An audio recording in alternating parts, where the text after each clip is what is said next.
This is the Diana De Rosa interview with Equus Television Worldwide correspondent Diana De Rosa. Join Diana as she traverses the globe, bringing you the latest information from equestrian newsmakers, newsbreakers, athletes, and luminaries from across the global equestrian spectrum. The Diana De Rosa interview starts now. I'm speaking with International Horseshoeing Hall of Fame member from South Africa, Robbie Miller, who will be the Jim Lindsay keynote speaker at the American Farriers Association Convention in Little Rock, Arkansas, March 16th through the 20th. So Robbie, I've never spoken to somebody from South Africa, and I've traveled quite a bit of places, but not to there. So I'm excited to be speaking with you today. Thank you for having me. Before we begin, what I would like for you to do is to talk about how you got involved with horses and how that led you to being a farrier. Okay, so my late uncle was a jockey, and when he retired from race riding, he became a racehorse trainer. And my dad was a saddle maker, so it was always going to be horses, I guess. So I got too big to be a jockey, and I didn't want to be a trainer. So, and when I was at school, some friends of mine, they shod horses. They were my age. We were school kids, and they were shoeing horses already. And I went with them to the stables because their father was a racehorse trainer, and that was kind of like what got me interested when I saw these friends of mine shoeing horses. And I liked it, and I liked the look of it, and the sound, and the smell of it. And that was, I think that was the precursor to me becoming a farrier. Well, obviously, you have become a very good farrier. You have got lots of credentials, but you are doing a really big thing. You are doing this keynote speak at the American Farriers Association. And it's named after Lindsay. It's Jim Lindsay. Jim Lindsay, right? Yeah, it's named after Jim Lindsay. So who was Jim Lindsay? So I never ever met Jim Lindsay, but I did look up a little bit about him, and he was quite a remarkable man. His interest was farrier education, and I think he was taken from us a little bit too soon. And he's a member of the AFA, and he's always been involved, or he always was involved, as far as I understand. And I must say, I'm quite humbled to be the keynote speaker, and to be, for the Jim Lindsay keynote speaker. For me, myself, it's always been about the people that have gotten me to where I am, because none of us does this alone. And so I feel very humbled and honored that I'm going to be the keynote speaker to Jim Lindsay, for Jim Lindsay. Well, we are honored too to be able to hear you there. Can you talk a little bit about the farrier world in your country? So there are probably, I think about maybe 600, if that, farriers in this country. So we're a lot smaller than the US, and we're a lot smaller logistically, geographically, and horse numbers wise. So, but farrier has come a long way in South Africa. We've had a lot of people that we've brought out here that have, gotten the education things going. There's no legislation in South Africa, same as in America. So anybody can just go and pick up a set of tools and go and shoe horses. And we've been sort of trying to push certification and, getting farriers to up their game and improve themselves and get themselves qualified. I've been involved with it probably for the last 16, 17, 18 years, just trying to get farriers to improve themselves. So, but we're getting there. We've got some pretty good farriers in this country. And I think it's very important for them to know about the American Farriers Association. Even if it's not for somebody that wants to be a farrier, but in general, the organization does so much. Why do you think that that's so important? I think it's very important. I'll give you a perfect example. We run the FITS exams, which is the Farrier International Testing System, and it's been run in about 7 or 8 different countries. I'm an examiner for FITS, and last year we managed to strike quite a coup in that we got our entry-level exam, the certified farrier, to be recognized by the AFA as an equivalent to their CF. So I think that's a really big thing. So, and it just creates a little bit of a connection between our Farrier Association in South Africa and the American Farriers Association, which I think everybody benefits from. I'm very humbled to be coming to America next week. I have been on and off a member of the AFA for many years. More recently, just sort of continuing my membership. They're a great bunch of people. I have a lot of very, very good friends in America that are farriers. And I've had a lot of them come over here.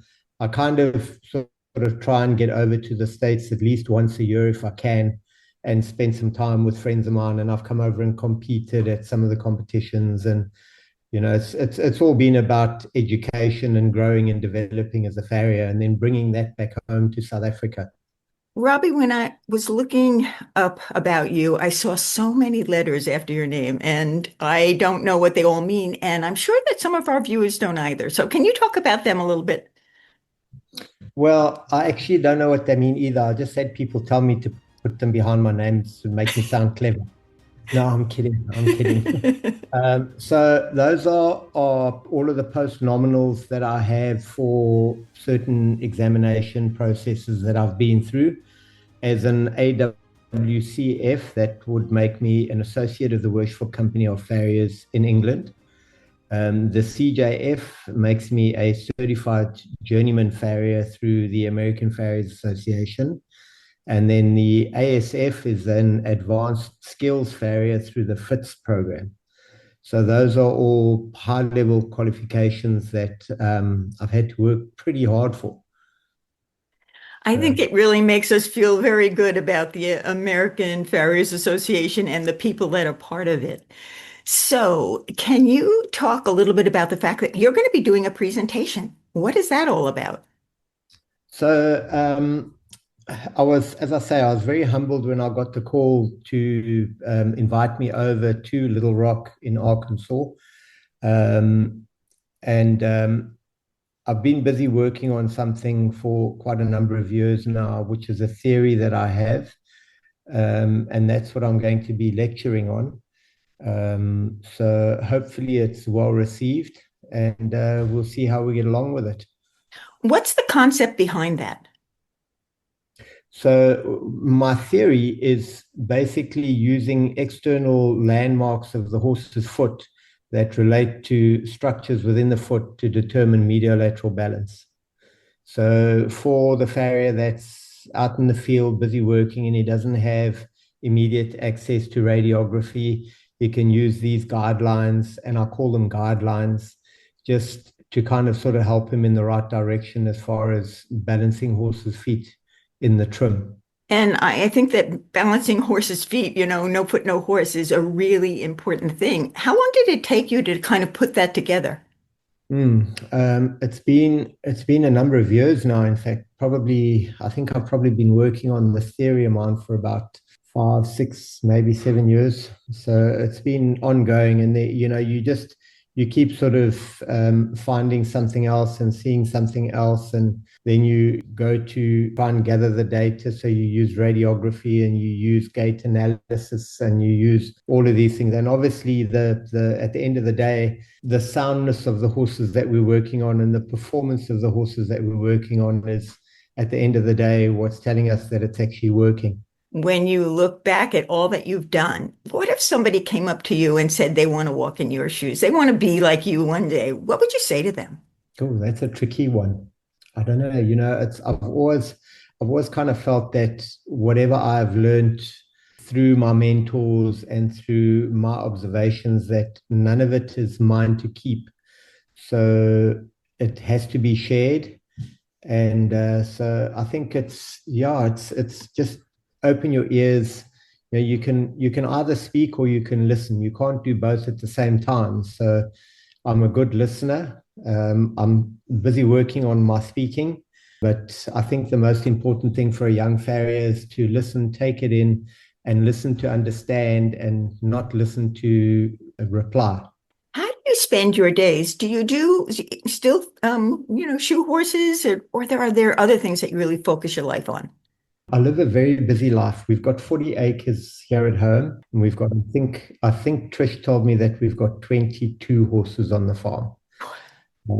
So we have that. I do go out and shoe horses every day. I've got quite a big team. There are 5, 6 farriers in my team that are all qualified. And we've got guys that are unskilled guys that are ranger clenchers that we call farrier assistants. I think I've got about 7 guys that pull shoes and finish up for us and do all of that. So we do a lot of horses. On our last count of race horses that we do on a 3 to 4 week schedule, we've got, I think, about 700 horses. And that's part of what we do. We've got a very big stud farm that we work on. We've got quite a nice sport horse complement. I work for 2 veterinary hospitals as well. And in between all of that, make shoes, I make knives, I make stuff. So yeah, I've got 2 grandkids. So there's a lot. It's a busy life. Well, I have to say, for South Africa, you are a home run. I mean, it's so good for them to have somebody like you that they can kind of look at and see what you've done and maybe follow in your footsteps. Well, I want to thank you very much for chatting with me. Do you have any last words you'd like to say? Well, I'm just looking forward to seeing everybody next week in Little Rock, Arkansas at the AFA convention. I'm excited. I'm nervous, but I'm looking forward to seeing a lot of my old friends, and I'm hoping to make some new ones. And it's a wonderful opportunity for everybody because there's so much to learn for all of us. So really, really looking forward to it. Well, I have to say, I'm looking forward to meeting you in person. And I am Diana De Rosa reporting for the Equus Radio Network. Thank you for having me. If you enjoyed today's episode, please let us know. Email Diana at equustelevision.net. Join Diana every week for another interview with the people who help shape your equestrian experience, right here on the Equus Radio Network.